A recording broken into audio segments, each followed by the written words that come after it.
Party की ही सरकार दिल्ली की अगली सरकार होगी। अब तस्वीर लगभग साफ है।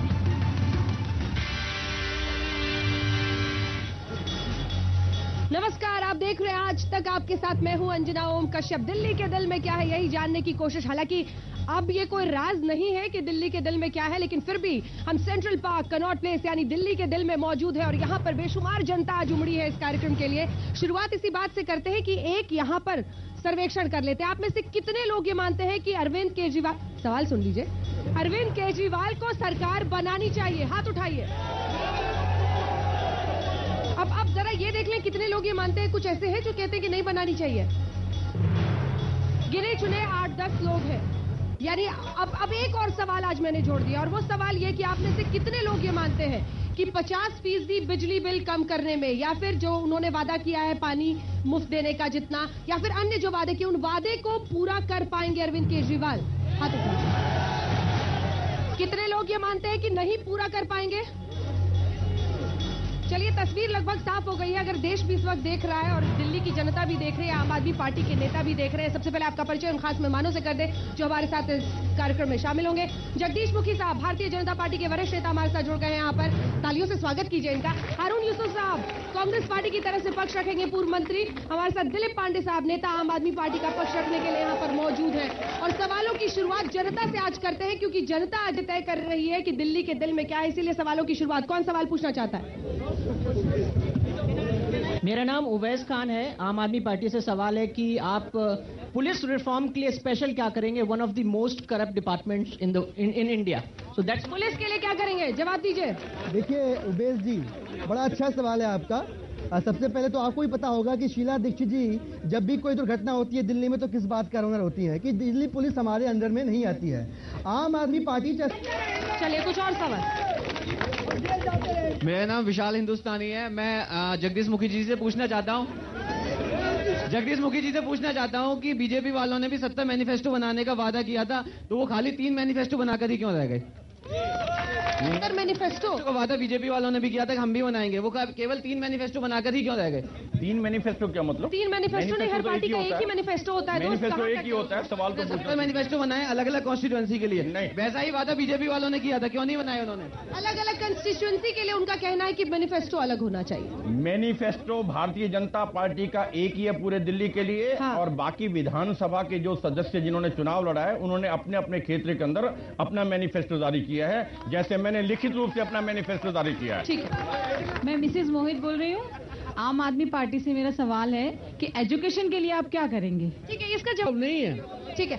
अब जगदीश जी आपसे मेरा एक सवाल है। एक सेकंड जगदीश जी, आपसे मेरा ये सवाल है। बीजेपी चुपचाप बस देख रही है बाहर खड़े होकर, कुछ तो चल रहा होगा, मतलब क्या सोच रहे हैं कि इस इंतजार में कि खेल बिगड़े? हमारा ये निश्चित मत है, प्रजातंत्र में हेड काउंट होता है। प्लीज बात सुनिए। और हमारे पास संख्या नहीं थी। हाँ। और हमने स्पष्ट किया कि हम जोड़ तोड़ की राजनीति नहीं करेंगे। हाँ। केवल मात्र हम ईमानदारी की बात नहीं करते, ईमानदारी करके दिया हमने। हाँ। जोड़ तोड़ की राजनीति नहीं करेंगे, खरीदो फरोख्त नहीं करेंगे। किंतु मुझे सवाल ये है, आम आदमी पार्टी जिन्होंने ये कहा था कि ना हम किसी से समर्थन लेंगे, हाँ। ना समर्थन देंगे, आज वो सत्ता की भूख इतनी जबरदस्त उनके अंदर है, उन्होंने सारे अपने सिद्धांत ताक में रख करके समझौता कर रहे हैं कांग्रेस के साथ। अपने सिद्धांतों को छोड़ करके अपने और कांग्रेस का समर्थन क्यों ले रहे हैं? वो ये समझाता है, ये सत्ता के भूखे हैं ये लोग, जिसके कारण इस तरह कर रहे हैं। दिलीप पांडे जी, सत्ता की भूख है इनके अंदर। दिलीप पांडे जी, अन्यथा इनको भी कहना चाहिए था हमारे पास आंकड़ा नहीं है। इतना तो सच है। एक सेकंड प्लीज, शोर कीजिएगा तो कोई किसी की बात नहीं सुन पाएगा। प्लीज, सिद्धांतों मैं आ रही हूँ को सवाल ताक में रख करके इस प्रकार का समझौता कर रहे हैं जी। दिलीप पांडे जी, इतना तो सच है कि चक्रव्यूह में फंस चुके हैं। कोई चक्रव्यूह की बात नहीं है, कोई फंस नहीं है। देखिए, अगर आप चीजों को नेचुरली लेते हैं ना तो आप आराम से निकल जाएंगे आगे। हाँ। सिद्धांतहीन राजनीति की उत्तर प्रदेश में सरकार कैसे चली वो भी पता है। क्यों चंद्रशेखर की सरकार गिर गई राजीव गांधी के माध्यम से, वो भी पता है। दिल्ली की बात कर रहे हैं, देश की बात कर रहे हैं, तो मैं जानना चाहता हूँ राजनीति के पोषक रहे हैं।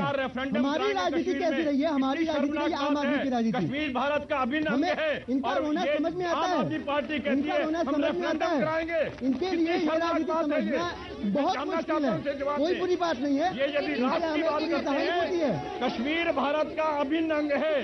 आम आदमी पार्टी कहती है हम रेफरेंडम कराएंगे। I have a question with Congress spokesperson. I want to know कि as you have said that you are going to give.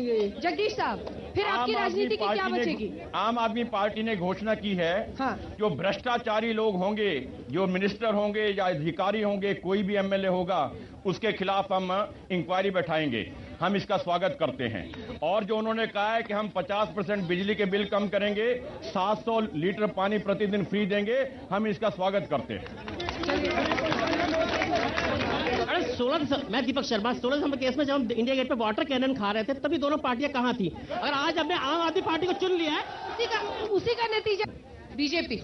बड़ा स्पष्ट है, इसमें कोई दो मत नहीं है। जहां पर लाल बत्ती लगाने की इजाजत सुप्रीम कोर्ट ने दी है, हाँ। वो लोग लगाते हैं। हाँ। जो आपका सवाल है दिल्ली के बारे में, किसी भी विधायक को लाल बत्ती लगाने का अधिकार नहीं है, और हमने आज तक लाल बत्ती नहीं लगाई है। बिल्कुल, और इसमें आपको मानना पड़ेगा विधायक को लाल बत्ती है। मैं सबके सवाल, एक सेकंड,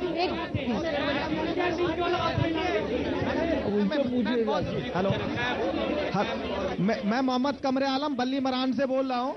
जो आरोप है ये आम आदमी पार्टी लगाना चाहती है, अब आप ठीक कीजिएगा। जगदीश मुखी साहब, बिजली के निजीकरण के अंदर बहुत बड़ा घोटाला किया गया, 12,500 करोड़ का घोटाला किया गया, जिसकी बात हमने बार बार रखी। इस पर सीएजी ने अपनी स्टैंप लगाई, और पब्लिक अकाउंट्स कमेटी, जिसके चेयरमैन कांग्रेस के एमएलए थे डॉक्टर वत्स, उन्होंने ये कहा कि सीबीआई को मामला दिया जाए, किंतु इस मामले को कांग्रेस ने दबा दिया। ये मैं केवल मात्र कुछ अफसरों की बलि चढ़ा करके श्रीमती शीला दीक्षित को बचा लिया गया। हाँ। ये कटु सत्य है, ये बार बार रखी गई है सजो। हेलो, मैं हारून यूसुफ का, मेरा क्वेश्चन है, 24 घंटे उन्होंने बिजली दी है, ठीक है, और केजरीवाल जो है वो कहां से 50% बिजली कंसेशन कहां से कराएंगे, ये बताओ मुझे। कुछ लोगों के साथ मेरा प्रश्न बीजेपी से है, जब केजरीवाल जी ने 18 शर्तें रखी थी, उस पर कांग्रेस की सहमति आ गई, लेकिन अब तक बीजेपी की क्यों नहीं आई है?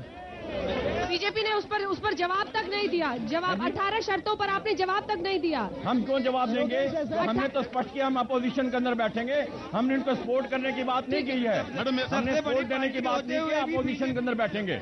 मेरा कांग्रेस से एक क्वेश्चन है, बड़ी शालीनता से मैं हारून यूसुफ जी से पूछता हूँ। कांग्रेस जो है वो रैली की गई, और वहाँ रोहिणी के बीजेपी की सीट, शालीमार की सीट इतनी बुरी तरीके से हारे हैं, ये तो मोदी जी का हाल है। वाराणसी के अंदर 5 लाख लोग थे, आप किसकी बात कर रहे हैं? कैंडिडेट को हार गए, बात कर रहे हैं रोहिणी और शालीमार बाग की कांग्रेस की जमानतें जब्त हुई है यहाँ पर। करने का एक बार चाहते हैं, जोरदार तालियां बजा दीजिए, जोरदार तालियां बजा दीजिए, क्योंकि दिल्ली के दिल में क्या है हमने यही जानने की कोशिश की, और कैमरे से भी कम से कम दिखा दें। आप में से कई ऐसे लोग थे जिनके सवाल हम नहीं ले पाए, लेकिन इतना जरूर कहेंगे कि आप सब ने साथ दिया। दिल्ली के कोने कोने में आज तक की टीम पहुंची ये जानने के लिए कि दिल्ली के दिल में क्या है। अब ये कोई राज नहीं है, कल लगभग औपचारिक रूप से भी ऐलान हो जाएगा। अरविंद केजरीवाल यानी आम आदमी पार्टी की अगली सरकार ही दिल्ली पर अब शासन करेगी। अब सबसे बड़ी चुनौती जनता की उम्मीदों पर खरे उतरने का रहेगा। इस विशेष पेशकश में इतना ही, लेकिन देश दुनिया की बाकी खबरों के लिए आप देखते रहिए आज तक। आम आदमी पार्टी की ही सरकार दिल्ली की अगली सरकार होगी। अब तस्वीर लगभग साफ है।